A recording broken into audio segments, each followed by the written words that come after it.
तर आज संध्याकाळच्या जेवणासाठी काय बनवलं ते पाहूया. तर मस्त असा कुकरमध्ये मसाला भात बनवून ठेवला आहे. तर थंड झालं आहे, गॅस बंद करून ठेवलेला. आता आपण झाकण उघडूया. तर झाकण उघडले, मस्त असा इंद्रायणी तांदळाचा भात तयार झाला आहे. ह्यामध्ये मी डाळी, मसूर, मूग आणि तूर डाळ घालून बटाटा, टोमॅटो घातला आहे. तर मस्त असा इंद्रायणी तांदळाचा भात झाला आहे. आता आपण ताटात वाढायला घेऊया. तर ताट ठेवले, ताटामध्ये आपण भात वाढूया. तर इंद्रायणी तांदळाचा भात मस्त लागतो, चिकट आणि टेस्टी लागतो खाताना. तर भात वाढून झाला की आपण त्यावर तोंडी लावायला दुसरं पण ठेवूया. तर भात वाढून झाला आहे. आता आपण तोंडी लावायला शेव, नंतर भाजके शेंगदाणे आणि मसाला भातावर खायला लोणचं एकदम मस्त लागते, म्हणून लोणच्याची फोड ठेवूया आंब्याची. तर मस्त असं आपलं जेवणाचं ताट तयार झालं आहे.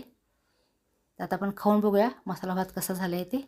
तर लोणचं आणि मसाला भात खाऊन बघते मी. तर मस्त असं टेस्टी झालं आहे.